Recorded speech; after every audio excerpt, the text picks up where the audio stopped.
Coming up this week on the Digital Lifestyle Show, Richard's here, and we've got lots to talk about. I don't know how to say that, but there is loads this week, especially around OpenAI, ChatGPT from Microsoft. Things are changing as we record it, so whether this is still in date by the time you listen to this, who knows? But Richard's going to try and explain exactly what's going on. Got loads of Windows news as well. Edge being able to remove or not install, not remove it, new builds across all the channels, and lots more. So let's get straight to Richard. Richard, good evening. Good evening. And with no Gary tonight, but I suspect he's canvassing for a CEO of a major tech company. Yes. I guess we should probably get it out of the way early, shouldn't we? Really, the chaos. I think we said last week, isn't it quiet? It's been so quiet lately. Now it's like, I remember when it was quiet and boring, and now it's just a bit too exciting, really.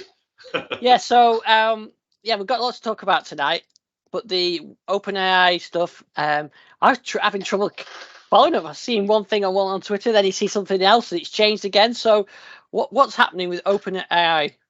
Okay, I'm going to take a run at this. I'm going to try and do an explainer, and I'm sure I'm going to get. In fact, you know what? By the time this goes out, it will have changed again.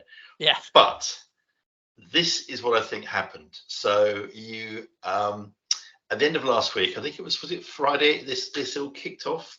The CEO of OpenAI, and OpenAI, in case you aren't aware, is the company behind the likes of ChatGPT, GPT, big AI company. Microsoft has invested billions in them over the years, and so their tech is easy growth. I mean, they're probably the biggest AI company. When one thinks of AI, one thinks of OpenAI. So the CEO, Sam Altman, was abruptly dismissed by the board for reasons that haven't been made clear. There's lots of rumors going around. I'm not going to give them any airtime because until there's a statement, we just don't know for sure what the reason is. Anyway. Yeah. As far as the board were concerned, he hadn't been entirely straight with them, but again, no more detail than that. So with that, Sam Altman was gone. Okay, that was day one. Then shortly after, I think Greg Brockman, his fellow co-founder, decided he was going to go as well. You then had a whole bunch of other OpenAI people say they were going to go, and they sent an open letter to the board to say, you must bring Sam back. In the meantime, Microsoft had waded in into this mayhem, and initially gave their support to OpenAI. Then, as of I think it was Monday morning, Satya Nadella said, actually, Sam Altman and his team are going to be joining Microsoft and founding and running the AI research group. That was great, and then it changed again. Maybe Altman's not going to go to Microsoft. Perhaps he's going to go back to OpenAI, but the board would need to change. And Microsoft said, "Okay, that's fine. That's okay with us. We're happy to keep on working with Microsoft." If that sounds confused, that's as simple as I can make it. And I've not seen anything like this happen. I mean, we were talking multi-billion-dollar companies here. These are big companies, and AI is it's very much captured the zeitgeist of the time, and yet this is all happening. So, and as I say, I'm not joking when I say that at the moment, the way it stands is I believe that Sam Altman may not be going to Microsoft now. You need to have a couple more board members on the OpenAI board would need to change their mind, or maybe the board would need to be changed out. And then Altman might go back. In the meantime, you have a whole load of OpenAI employees who are not happy with the situation and said they plan to leave, follow Sam Altman. So, yeah, I mean, it's just a real mess. And it was last week we had a situation where I think it was a ChatGPT Plus went down last week, or rather, no, signups were paused because of unexpected demand because they had their dev day in San Francisco the week before last. And again, Sam Altman ran that. Normally, he was also present in the UK for the AI Safety Summit as well, started in November. So I don't think he had any idea this was coming. And then as of Friday, obviously it's all changed. So what this means for Microsoft has invested massively into this company. They've bet the farm on AI technology, and really they have gone down the OpenAI route. So it's in their interest to make sure this is resolved as quickly as possible. I mean, what do you think the next step would be? Maybe Microsoft would just go and buy OpenAI, because let's face it, the share price must be dropping fast at the moment. Well, this is what I was wondering, whether this it would make that feasible, because it's obviously Microsoft have got confidence in the technology because it's embedded in a lot of their stuff, and then to get the founders across, and you can just see what Satcher and Microsoft have done. They've just said, whatever you want to do, fine by us, come and do it at Microsoft. And then they said, well, exactly. I mean, they said, come to us or stay away from us. We don't really mind. Yeah, whatever you do, you sort of work with OpenAI. So it's just so bizarre. I did see, some speculation that people were signing up using Azure APIs instead of using OpenAPI, because there's concern over the viability of it, as their stock prices dropped and everything else, and people think that perhaps Microsoft is a safer pair of hands. So, but yeah, maybe the acquisition. But I think the value was super high, isn't it? Well, it was until Friday. It was, yeah. Until, I mean, unfortunately, I don't have the current valuation to hand, but I imagine that would also be something that Microsoft is thinking about, because they are. I mean, I don't know how much they actually own of OpenAI, but it's a substantial amount. They've invested a lot of money in OpenAI, so I wonder if it would be easy for them to say, you know what, we're just going to buy it, have done with. Yeah, because they could certainly, the partnerships and synergies and all that kind of usual business stuff does fit in with it. And as we said last week, AI and machine learning is in every product now within Microsoft, isn't it? So,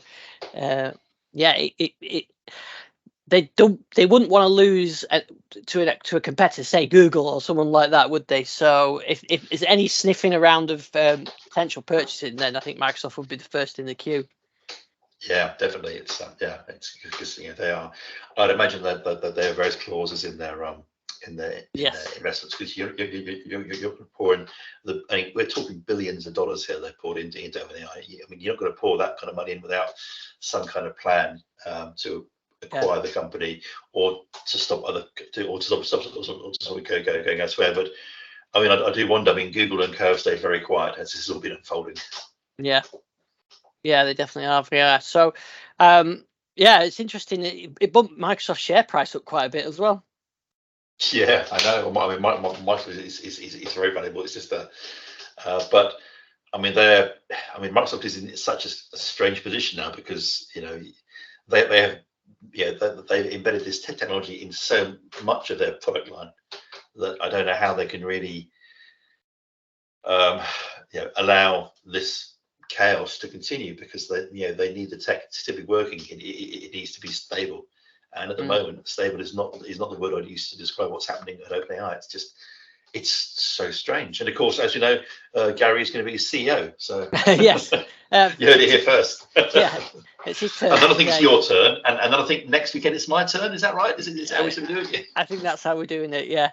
And I've seen some of the names. The CEO of Twitch was one of the names mentioned, and seemed to be that's who they brought in. And then another name was kind of mentioned. It was really strange how all these. Oh yeah, there was first that they had the OpenAI CTO was the interim CEO on Saturday, and then the former CEO of Twitch turned up, and he did a big long sort of post saying, here's what he's going to do in his first 30 days, and yeah, it's just like a carousel. It's like a revolving door. It's just very chaotic. I can't imagine what's happening in that company. And also, to be frank, you got to think, what confidence does this give you in the company itself and its tech if this can happen? And it can be a situation where most of its employees say, we're going to go here, we're going to do that, or it's just the whole company seems to be.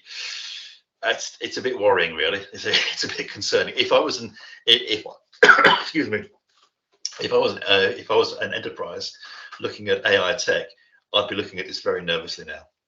Yeah, definitely. Yeah, I did see the memes of pictures of a few on X or Twitter of people queued up outside the Microsoft HR department, all wearing OpenAI t-shirt. I think it was in a picture created by Bing auto image generator. It's quite funny, but Yeah, very, very interesting. So yeah, it's like you said, we said last week, things were quiet, but yeah, this is certainly one of the big tech stories of the year almost, because it's all particularly ChatGPT. It's become thing that most people seem to know. It's one of those things that's transcended the sort of the technology world, isn't it? And people, you can ask somebody about ChatGPT and they kind of know what it is, rather than if you asked about machine learning, no one knows what you're talking about.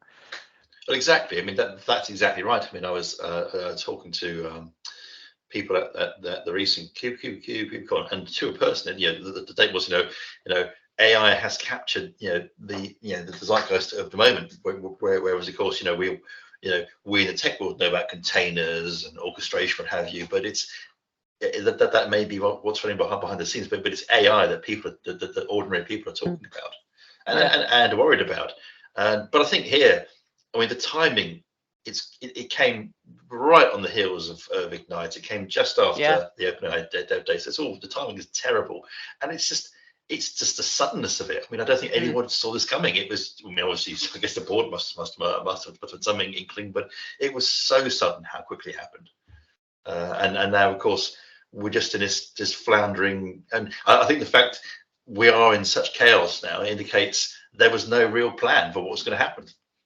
Yeah, and it must make Microsoft, I suppose, nervous as well. Like you mentioned, they're relying so much and they've heavily invested so much in this, that this is a part of their ecosystem which they don't directly control, which makes sense then to acquisition or pivot to do it in-house. But I guess that's a huge job, isn't it, to move all this in-house? That's why they partnered with them in the first place. Well, exactly, yeah. So I guess we're in for, I mean, I can't imagine what we'll be talking about this time next week, really. It's going to be intriguing, of course. And I mean, Microsoft, they made all sorts of AI announcements. I mean, we even saw, heaven forbid, Copilot coming to Windows 10, which was a shock. And that for me was the big shock of last week until this happened. So why do you think they've done that? Why bring Copilot to Windows 10? I honestly don't know. I mean, well, okay. My gut reaction, is they need people to use the service. The migration to Windows 11 is not going well. No, I mean, there's lots of people who say, oh, it's because of hardware, it's cycles, it's this, it's that, but there's no getting away from it. The Windows 10 and Windows 11, Windows 11 is nowhere near where Windows 10 was at the same point in its life cycle. And yes, of course, the environment's different. There's different drivers now, but ultimately, people aren't upgrading. And so to get AI in more people's hands, or to get Copilot in more people's hands, they decided to open up Windows 10 again to a certain extent and drop in Copilot. And it's effectively a little, I mean, it was called Bing Chat, I think. It's now called Copilot. Is that right? Yes, I think it is now. It was called Bing Chat, and then it was called Copilot Windows. So they kind of snuck in a posting at the end of pretty much towards the end of Ignite, saying this was going to happen. They're going to bring Copilot to Windows 10 to, I quote, maximize value, which make of that what you will. And it's obviously Copilot is still a preview tool. But they were very, very, very keen to say this does not change the October 2025 end date for Windows 10. That's when support is going to stop. That was what a lot of people were saying. Oh well, that means they're extending support, but you're right. They're specifically not saying that it's not that. Yeah. I mean, that's not to say they can't change their mind. I mean, I would be astonished if they don't at the very least offer enterprises like a Windows 7 style 3-year extended support option, which they'll pay for, because I mean, we've got to be honest here. We're now less than 2 years away from Windows 10 coming to the end of support or security patches. I don't think you're going to. I mean, we're so far away from the volume of Windows 11 users. I mean, even if half the Windows 10 users went out and bought new PCs, it's still not going to be there. And of course, as you know, one of the main blockers for Windows 11 adoption is the fact that you've got a Windows 10 machine, it might be absolutely fine. Everything works perfectly. It's nice and fast. The only reason you can't run Windows 11 on it is because of some hardware block around TPM or CPU. which is, I mean, you could have a very fast i7 chip, but if it's the wrong generation of chip, and I think is it sixth generation or is it seventh generation below? I think it's seventh, because wasn't it some of the they made an exception for a couple of the Surface? Yes, for the Surface Studio, yeah. I remember that. And the problem is those machines are quite fast. I mean, I've got one here, which is, it won't take Windows 11 unless you do some very naughty things with the registry and force it on. But by default, Microsoft won't run Windows 11 on that machine.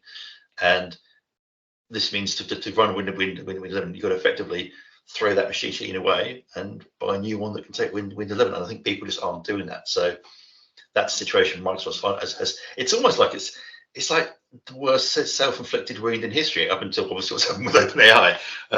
That the Microsoft themselves have caused this situation where they're coming to the end of Windows 10. They said it's going to end on this date, and yet we're going to get to the point where people are going to get to that date and think, well, might as well carry on, really. It's working fine.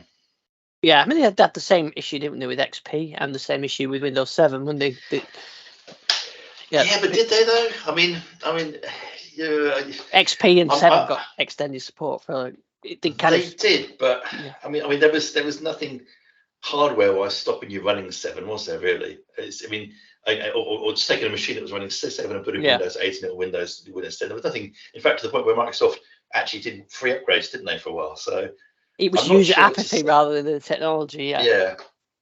I'm not sure it's the same situation because Microsoft has actively stopped people running Windows 10, moving to Windows 11. Yeah, they've actually stopped. They've actually prevented that happening in the name of security and whatever else. And I mean, there are good reasons why you'd want a later generation CPU, but ultimately, I don't know. It just feels as though they've boxed themselves into this corner, and they kind of they don't know what to do. So I would not be surprised if in 2025 we see some form of extension, or someone's got to blink, because they're going to get to the point where so many people are still running Windows 10. Unless, I mean, there would need to be such a big CCC change. And of course, now they've released Copilot Windows 10, or they're releasing Copilot Windows 10, which will, in theory, only have 18 months of life before Windows 10 stops. So, they've either got to. They could either reduce the hardware requirements and do the auto upgrade thing, and push that out, or extend the support, or have loads of unsupported Windows 10 zombie machines out there. Well, exactly. It's a big risk, but so yes. But as I said, the big news from last week. I've gone off my Windows 10 ranting in there. The big news from last week was, of course, the fact that Copilot is coming to Windows 10, and I think as of today or yesterday, it's turned up on the release preview insider build, I think. Yes, I've just checked my Windows 10 test machine, but it's actually not a test machine. It's not on the, so it hasn't picked up the update. So it's not in the insider program. But I don't think I've got any Windows 10 machines left to try it on. Yes, I'm not quite sure how many insiders are still running Windows 10 release preview. I guess some IT people, and of course it's only Home and Pro as well. It won't work for Enterprise or Education or any managed machines. I suspect they'll get it at some point because Microsoft wants everyone to be using the AI services, but not just yet. But yeah, so it will be rolling out. I mean, you need to be on there are ways and means of getting it without having to jump through the insider program hoops. But I think on the whole, it's probably best to follow the instructions that the Microsoft have published. And then I think if you're, they're going to roll it out over several months, aren't they? I think the in preview mode. And I think they're planning to, is it next March, to make it available on ordinary machines? Yeah, I think so, yeah. Yeah, and it's worth pointing out, again, it is preview. I managed to get it working on one machine and have a little play, and it does seem to be it actually seems quite limited compared to the Windows 11 version. You can't do as much with it. You can't do the AI, the Windows interactions, can you? Exactly. It feels more like a glorified version of Bing Chat, if I'm honest. Well, yes, I mean, that's the problem. It all feels a bit like that to me. Apart from you can turn off change your backgrounds and things like that. So I'm just hoping that we get a bit more use out of it, really, a bit more interactive features from Windows, to the point where you could, ask it to update your clock or change your region or check for updates. So that kind of thing, just so where you can just go and do it as a natural language interaction with Windows, and that'll be a big change. But I don't know whether they would hold that back, as I mentioned before. They don't. Do they want to hold back things for a new OS, or do they just throw it all at Windows 11? It'll be interesting to see. Or do they make Windows 12 the AI Windows, that everything is, you can do everything through chat, and it doesn't, you don't have to keep going into Windows settings and things like that. So maybe they will. I mean, I would love it if Windows search was improved and had a clever way of finding files. That'd be superb. Yeah, basic search would be good.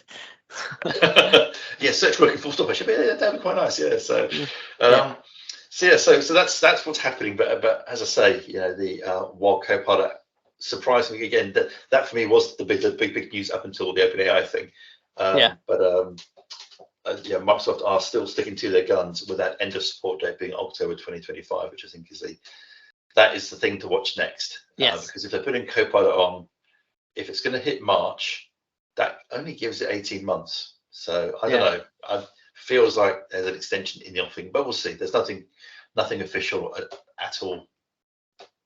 No, and you mentioned the Copilot Edge there.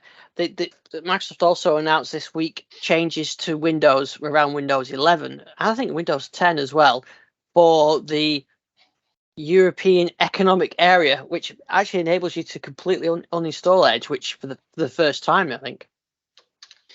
Yeah, this is quite big. I mean, I don't know if they've actually are they actually doing it, or is it an offer that they've made? No, this is the blog post on the Insider blog post, but yeah, it said that these are gradually rolling out to release preview, and Windows 10 at a later date. So the changes you're going to get are system components will be labeled different, but I think the main one is you can uninstall apps, which they did preview a few weeks ago. I think we talked about it last week, didn't we? Camera, Cortana, but more importantly for this is web search from Bing and Microsoft Edge, but that's only if you're in the EEA. So if you're in the EU, you can uninstall Edge, you can uninstall web search. If other areas, you can uninstall also Camera, Cortana, and Photos as well. But that's got to be one of the the unpicking of Edge is quite a, I don't know, it seems that's quite a task, because Edge is sort of built everywhere into Windows. Well, it depends how they unpick it, doesn't it? Really, it's if they simply make it unavailable. Because I don't think, and again, it's a shame Gary isn't here tonight, I don't think you could easily get rid of the web view control that the Edge uses from Windows. But this is one of the reasons I think why Copilot is going to launch in the EEA for a long time, because of course Copilot in Windows does depend very much on Edge, and if you lose Edge, then you lose Copilot. Yeah. And in the article they do explain how it works with the sort of the web entry points, and I think that means that because also because also Bing search is going to go away too, isn't it? Yeah. Or potentially, if you want to. And the default apps change it as well, so it's quite a big change to Windows. And like you said, it means that Copilot won't be in those regions as well. So it's interesting. Someone wants, if you wanted to use Copilot and you're in the EU, for example, you're not going to be able to get that, are you? There's just no option to do it with maybe change a region, or like that, as I've done in the past to try and get around limitations. But very not strange. You can I know why. It's to do with the EU, isn't it? And bundling applications and everything else. Well, exactly. Yes. I mean, it's all about the Digital Markplace Act, DMA, which is it's kind of regulations. It's EU or the EC trying to regulate what they call gatekeepers, and that Microsoft is a gatekeeper, for example. Google's a gatekeeper. Companies which provide a way into the digital world, really. And so they have to comply with the do's and don'ts that are in the DMA, and the application of the obligations for the DMA is in March 2024. So tell me, when do they intend to make these changes in Windows? Just curious. Well, in release preview, it's now. So, But in terms of rolling out, March the 6th, 2024. there we go. So that's so. Microsoft has to actually, because it's a gatekeeper, and I don't believe it's going to challenge its designation as a gatekeeper. It's got to get Windows to the point where it is compliant. Otherwise, I mean, they'll be so subject to fines, that they may even be blocked from selling Windows. All kinds of bad things could happen. Now, I'm not sure. I'm not seen a response yet, and unless you see one from the lawyers, No. as to if this is enough. Yeah. Yes, I don't. To be honest, I haven't seen that. No, I've just seen what they said there, and yeah, that's gonna be interesting. Exactly. I mean, it's quite a lot. I mean, obviously, unpicking Edge that's quite a big thing. Allowing you to choose a different search engine that's not Bing, that's quite a big thing as well. I think those are perhaps the two big things. As you said, they've been moving towards being able to uninstall all the apps anyway, so that's not really And I think saying, "Oh, you can remove Cortana," well, you kind of do Microsoft a favour then, aren't you? Really? Yeah, I think so. I think they'll be asking you to do that yourself soon. Exactly, and because obviously the Copilot preview depends on Edge. That's not going to come to European machines in the near future. I mean, I'm sure Microsoft already has a way around it. I'm sure that's in the works, but in the short term, I would think that the lack of Edge would make the machines in the European Economic Area difficult to roll out to implement Copilot as we're seeing it in Windows 10 and Windows 11. Yeah, I suppose that they'd have to try and find a way of packaging it as a separate download and all that kind of thing, which is but yeah, it's all built into the OS. But I think some of these changes did ship with the release preview builds that we had this week as well, so you can actually try those. If you're in the European Economic Area, you can uninstall your Edge if you want to and see what happens. So they did release a few builds last week actually. So that one that we just talked about there, that was release preview. Plus there's a few other bits and pieces in it around Copilot, I think, that have been in beta and Canary for some time, about multi screen support and alt tab support as well. But the alt tab was my favourite one. Doesn't work in Windows 10 Copilot. Multi-monitor does not work in Windows 10 Copilot at the moment. No. They have fixed it in Windows 11. I think the Copilot one was quite interesting. I think it was when you were away they announced that you could alt tab, and there was outrage on the internet. People thought that Microsoft had somehow changed the functionality of alt tab and made Copilot part of it, but all it meant was that if you had Copilot open, alt tab would go to it rather than any changes.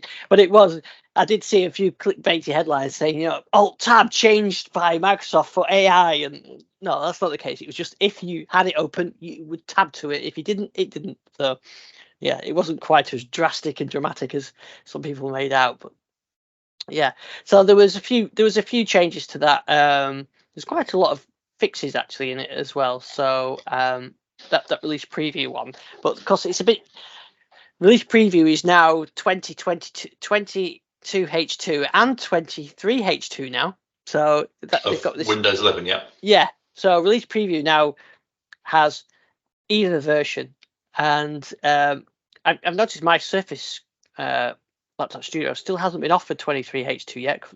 So Microsoft haven't released it to that many devices. It's supposed to be live now, isn't it? But if you're on release preview, you'll get it, but not just to the normal channel. So it's on its way. But yeah, so that was release preview. We also had a beta build, didn't we? Yeah, we did. So that was a feature that was also in the Canary dev as well. Natural voices previews in narrator. So you can preview some of the languages in narrator without having to pre-download them. Previously, you had to download them.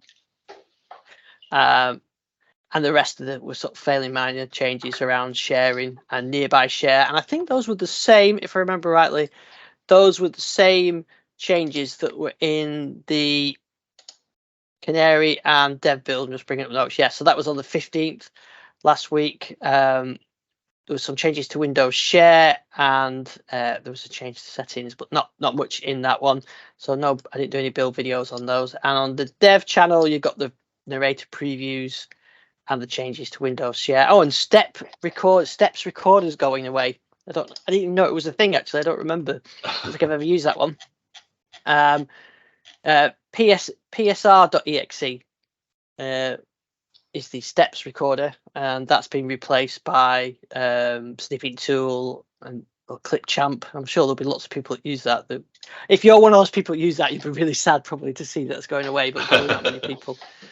Yeah, so there's a whole range of fixes, but nothing too momentous. Canaries where all interesting stuff's been recently, but last week there wasn't anything particularly exciting in there. And we also did get a change to Photos app, which I did see this in preview, so it must have been, I must have had this in via the Insider program. You can remove the background in the Photos app. You could already do in Paint, couldn't you? But now they've added that to the Photos app as well. So those background removers are quite handy. I think I've used various tools to remove backgrounds, but now it's sort of in all Microsoft tools. I'm sure it uses the same machine learning algorithm underneath the hood, but it looks very much like the one that's in Microsoft Paint. So they've put that in there as well. So nice to see these changes, but yeah, definitely nothing too significant in those. Well, it would have been significant had it not been for the mayhem of the last few days. Yeah. So I think that's us caught up on all the Microsoft news and build news. I've still not had a chance to. I was away last week, so I've still not had a chance to try these little smart home stuff. So that's on my list to try for next week. But I've also got another Christmas light. There's a box up there, some more twinkly Christmas lights. I'm running out of space to fit these Christmas lights now, so I'm going to get those set up.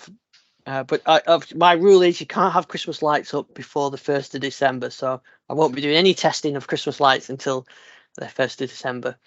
Oh dear. I'm not one of those people that likes to put the tree up in November, because I've seen quite a few houses up actually with trees up and things.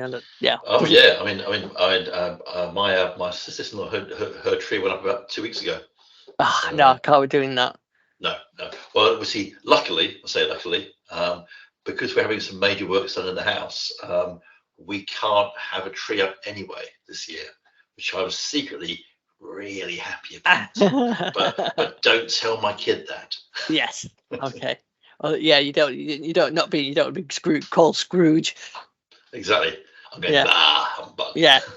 So these ones are called C9 bulbs. It's actually quite. Oh, they're good. They're quite nice. It's quite a big box, but I can't remember how many. There's 40 of them, and I've already got those twinkly ones that hang down.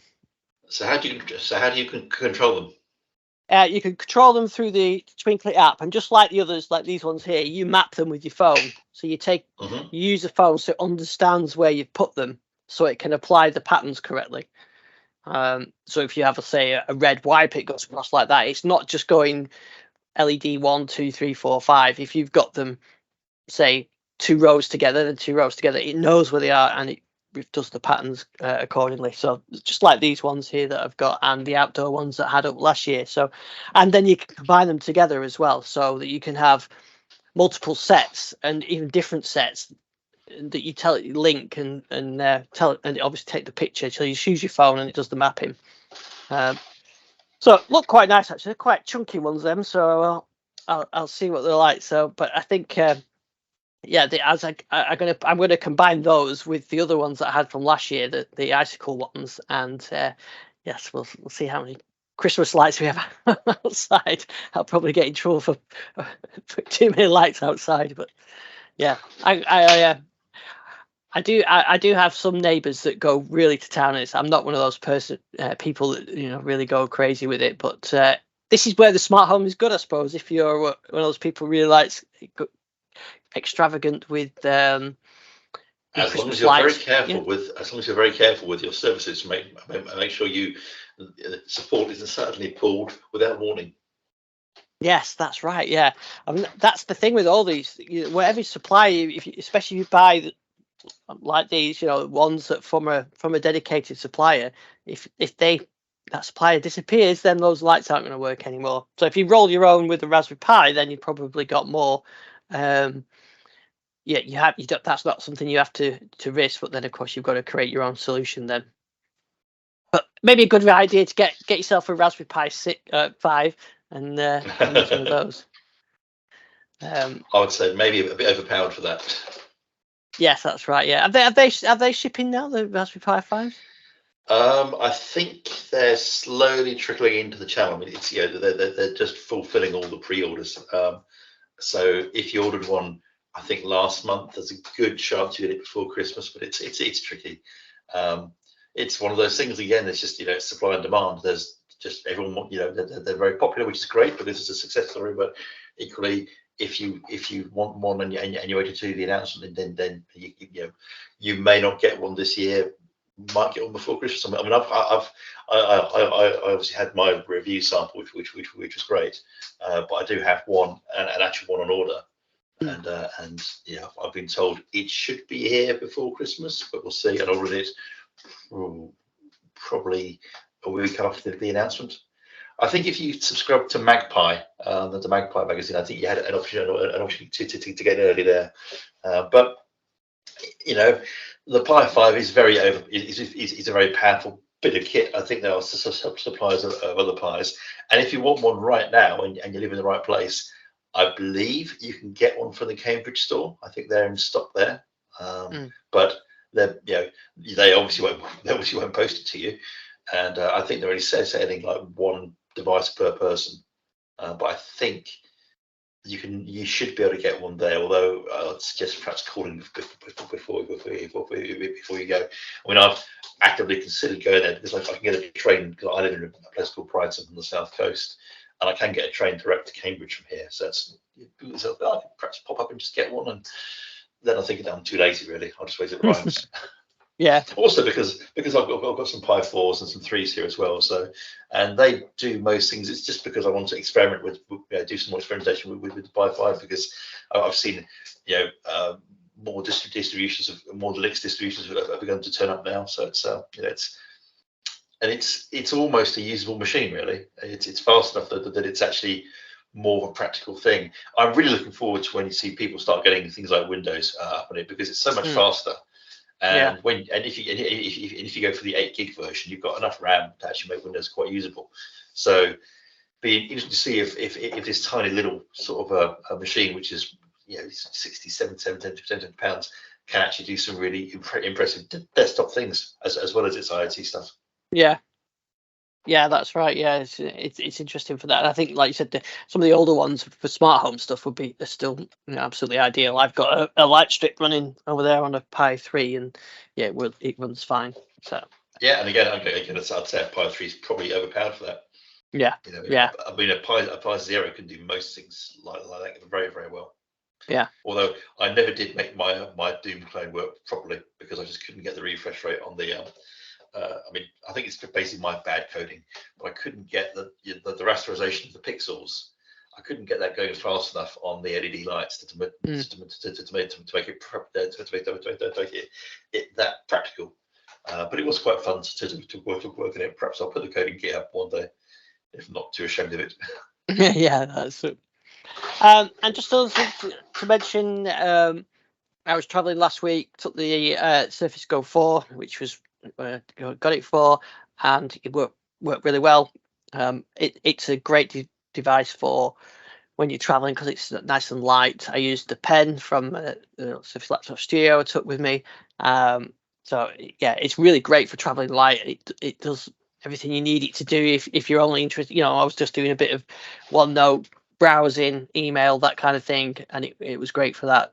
I can do the blog posts and things like that on it as well. So it worked great for that. And maybe you could argue that you could do all that with an iPad for similar or maybe less money, but it works great for me because I can put things like FTPs and telnets and bits and pieces, which you maybe get apps for as well. But it worked great for me, so I was quite pleased with that. And I got some good battery life out of it. I watched all of Apocalypse Now while I was at the airport, the extended final director's cut version or whatever, and I think it was still only on like 60% battery life, and I've been using it before that as well. So yeah, I had loads of time to kill. So yeah, I used the device pretty much on and off all day without charging it, and still had plenty of battery life left when I got off the plane. So it was really good for that. So that's exactly what I wanted it for, and it worked pretty well. So I said some people maybe an iPad would work better, but for if you're Windows orientated and have some specific tools that use Windows tools, then it's great for that. And absolutely, yes. I mean, I went to a few events this year and did try and just bring my iPad, and I very quickly found myself wishing I had a Windows machine to hand, or Mac OS machine, just I hesitate to use the word proper computer, but an operating system that I could actually do more things with, whereas the iPad is very much a device for consuming content, and that's it. They try and say, oh, you can word process on it, or you can use it as a device for art. But really and truly, as soon as I pushed it a little bit hard to do anything, I found myself really wishing I had a computer with a more accessible operating system I could do more things with. Yeah, I think that's how Microsoft sell the Go 4, isn't it? For field workers that need a portable light device. I mentioned last week as well, my son ordered the Surface Pro 9 from Microsoft. He absolutely loves it. It's really nice. So I think it's $899. Well, it should have been $1,400. It was $899 and included a keyboard. So I think that was a pretty good deal. Very good. Yeah, I mean, just looking at the site now, they're $975 on the site at the moment for the Surface Pro 9. That's a Black Friday deal. So yeah, I think the normal price is 13 something. But when they've had it on the offer this time last week or whatever, it was a few days before this time, it was $899. So yeah, he's really pleased with it. He really likes it. It works well for him. I noticed him chilling out, lying in bed with the Surface in front of him, watching a movie. Yeah, it's a hard life, but yeah, he really likes it. So it's only his third Surface device that, like I said, he looks after his stuff. So he had an RT, then he had the Surface laptop, and now he's got this. So in those 8-9 years or whatever. So yeah, hopefully it works well for him. But I do see, looking at the Microsoft UK site, still showing the Surface Go 3 there. Yes, that's right. You've got to go to the Surface Go for business. Why is that, Ian? Why? That's insane. Why would they not have it there? It's just why. It's bonkers, confused. Isn't it? Yeah, and it's not like you need a business account to buy it. You can just go on the business site and buy it through Microsoft. So yeah, why not just have it on the normal store? I don't know. I got to think it's to do with support or something. I really don't know. But they're selling the Go 3. What difference does it make? Yeah.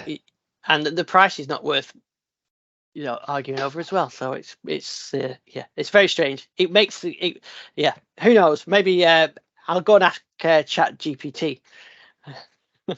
See if they can explain it to me. Exactly. I mean, the Go 4 is, I think it's only £100 more, and it just makes it's a much more usable machine. The Go 3 is good. Go 4 is really good. Yeah, and of course it's £100 more, but you get the Windows 11 Pro license. So if they sold it without the Pro license, I guess they could sell it for £60 more or £50 more instead. Yeah.